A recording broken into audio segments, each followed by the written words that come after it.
ম্যাচের আগে বলেছিলাম আজকে আমরা জিতবো, আমি একদম আত্মবিশ্বাসের সাথে বলেছিলাম। কেমন হলো আসলে? আলহামদুলিল্লাহ, ইটস অ্যামেজিং। এটা তো খালি একটা ভিক্টরি নয়, আমার মনে হয় এটা আমাদের ফ্যানদের যে ভালোবাসা আমরা পেয়ে এসেছি, ফুটবলের যে নবজাগরণ যেটা হয়েছে, I think today is the testament of that. এবং আমাদের ছেলেরা চমৎকার খেলেছে, দে ফট টিল দ্য এন্ড, খুব সুন্দর একটা গোল করেছে। এবং সবচেয়ে বড় কথা, দীর্ঘদিন পরে শুধুমাত্র জয় নয়, একটি শক্ত প্রতিপক্ষ যাকে ডার্বি বলা যেতে পারে, ভারতের সাথে আমরা জয় করেছি আমাদের দেশের মাটিতে। So I think it's fantastic. আমাদের বলতে পারেন যে আমাদের সকলের যে সম্মিলিত কষ্ট, আজকে একটা ভালো রেজাল্ট পেলাম আলহামদুলিল্লাহ।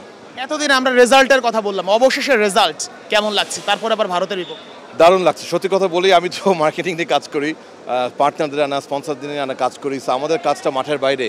সো মাঠে যদি আমরা ফলাফল পাই, আমাদের মাঠের বাইরে কাজ করতে কিন্তু অনেক সুবিধা হয়। So we had been working very hard. আমাদের টিম, আমাদের সম্মানিত সভাপতি, এক্সিকিউটিভ কমিটির সকল মেম্বার, সকলে খুব কষ্ট করেছে। সবাই আলহামদুলিল্লাহ, আজকে একটা সুন্দর আয়োজন হয়েছে, এত বড় হাই ভোল্টেজ ম্যাচ। আমরা বাইরের গেস্টদের সাথে শুনেছি, they are very impressed with overall arrangement.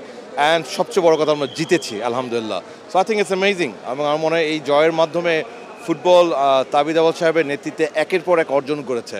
আজকের এই জয়ের মাধ্যমে অর্জনটা আরেকটু বৃদ্ধি পেল এবং আমরা একটা নতুন জায়গায় নতুন দুয়ার উন্মোচন হলো ইনশাআল্লাহ। আপনারা দেখবেন আগামীতে ফুটবল নিয়ে যে এই যে জাগরণ, এটা এখন খালি বাড়বে ইনশাআল্লাহ।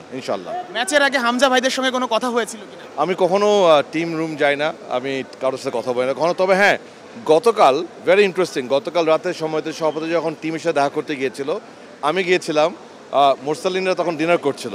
তা আমি ডিনারের শেষে মোরসালিনকে হাত দিয়ে বলেছি, ভাই ইনশাল্লাহ গোল হবে তো? উনি কিন্তু বলেছে গোল হবে ভাই ইনশাআল্লাহ। সো আলহামদুলিল্লাহ, আজকে উনি গোল করেছে। That felt very good, it was very nice, thank you. মোরসালিনকে পার্সোনালি কোনো গিফট দিতে চান কিনা? পার্সোনাল যদি দিব, এটা তার বলবো না এখানে। আজকে আসলে সেই দিনটা আমাদের সেলিব্রেট করার দিন। বাংলাদেশ ভারতকে হারিয়েছে এবং এই জয়ের ধারা ধরে রাখবো আমরা। সমিত সোম আগের দিন সংবাদ সম্মেলনে বলছিলেন যে আমি আসার পরে কোনো জয় পাইনি, তো সমিত সোম তার প্রথম জয় পেয়ে গেছে। হামজা চৌধুরী অফিসিয়াল ম্যাচ অর্থাৎ এশিয়ান কাপ বাছাইয়ে তার প্রথম জয় পেয়ে গেছে। জায়ান আহমেদ জয়ের দেখা পেয়েছেন।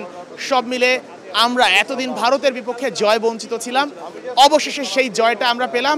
এখান থেকে আসলে পালা এগিয়ে যাওয়ার, তবে ভুলে গেলে চলবে না। আমাদের ফুটবলে ভালো দিকগুলো নিয়ে আমরা কথা বলবো এবং একই সঙ্গে ফুটবলে যে সকল সমস্যা আছে সেগুলো নিয়েও কথা আমরা কন্টিনিউ রাখবো। Sheikh Ashiq, Star News, Dhaka.